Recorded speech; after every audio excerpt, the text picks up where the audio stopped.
Doutor, eu vejo às vezes as suas lives e você sempre tem esse tom de voz assim que é calmo, macio.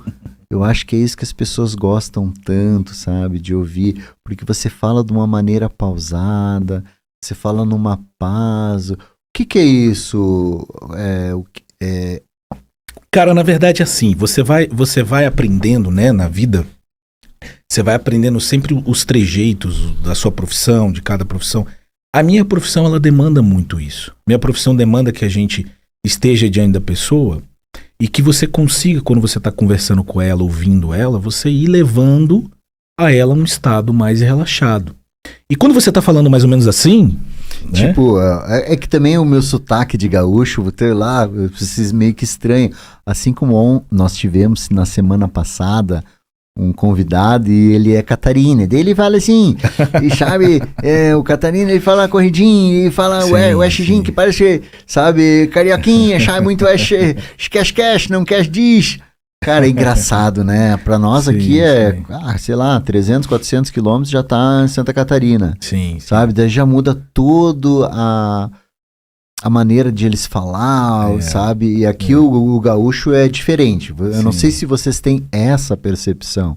Temos. A percepção de, vocês, a gente já fala cara, essas coisas, que daí chega lá em cima o pessoal não tem tanto. Assim, interessante que Brasília, você não vai ver sotaque em Brasília. Você tem algumas terminologias, mas você não tem sotaque. Como eu fui criado por carioca, quando eu era muito novo, eu falava 10. Falava 10. O mãe, o pai. Tinha esse jeito. Mas depois a gente foi perdendo isso, né? Quando teve uma época que eu cheguei a chamar meus pais pelo nome. Sério? Os cariocas têm muito isso, entendeu? E aí minha mãe cortou. Márcio, um filho meu me chama. Não, minha mãe cortou, porque minha mãe era professora, né? Então, ela entendia o significado disso, ela cortou, né? Mas a gente chamava. A gente novinho, 2, 3 anos chamava pelo nome, né? Então a gente tinha muito isso. Agora eu fui desenvolvendo isso, Nando. Eu não sou, as pessoas falam muito isso, né? Você é um cara muito calmo, você me transmite muita leveza. Eu aprendi com a psicologia a fazer essa flutuação, entendeu? Porque na verdade quando eu era mais novo, eu era um cara muito agitado, era muito pilhado. Depois eu fui aprendendo, fazendo terapia também, a gente vai falar sobre isso, né? Terapia, cara, terapia é uma coisa que todo ser humano na Terra devia fazer. Sério, doutor? Sério, cara. Terapia é uma coisa que todo mundo... Eu nunca fiz terapia, nunca fiz uma sessão assim para chegar lá num psicólogo. Então nós vamos fazer hoje. É a primeira vez que eu estou na frente de um psicólogo. E talvez porque a gente é tão agitado, e tem que pensar em 500 coisas, entendeu? Cara, eu não tenho nem tempo de parar para me ouvir. Porque o que eu entendo?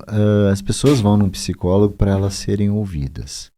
Tá? Elas vão ali abrir o coração e o psicólogo faz isso que o senhor está fazendo. Conversa pausadamente, tenta entender, tenta, sabe? Porque muitas das pessoas que precisam mesmo de atendimento, elas não têm atenção.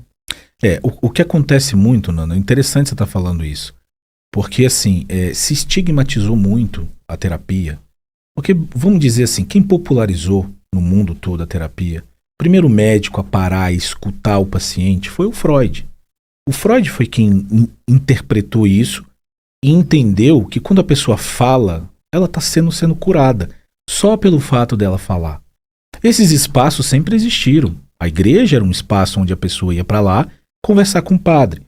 Mas, obviamente, é uma outra abordagem. Ali ela vai se consultar com o padre vai falar para ela o que ela está fazendo. A psicologia não, a psicologia ela vai acolher, ela vai ouvir, né? E todo esse componente foi, a partir dali, os médicos passaram a ouvir o que o paciente estava sentindo. Porque o paciente chegava com uma queixa física, falava, meu ombro tá assim, assim, assim. Tá doendo, tá com isso, tá com aquilo, não mexe e tal. E o Freud, o que você sente quando você fala isso? Né? O que tem aí de emoção? E o Freud começava a trazer isso. Então as pessoas começavam a curar fisicamente a partir de processos psicológicos. Então isso começou a evoluir muito, isso começou a andar. Hoje, os atendimentos que eu faço não são tão direcionados só para essa questão de fala.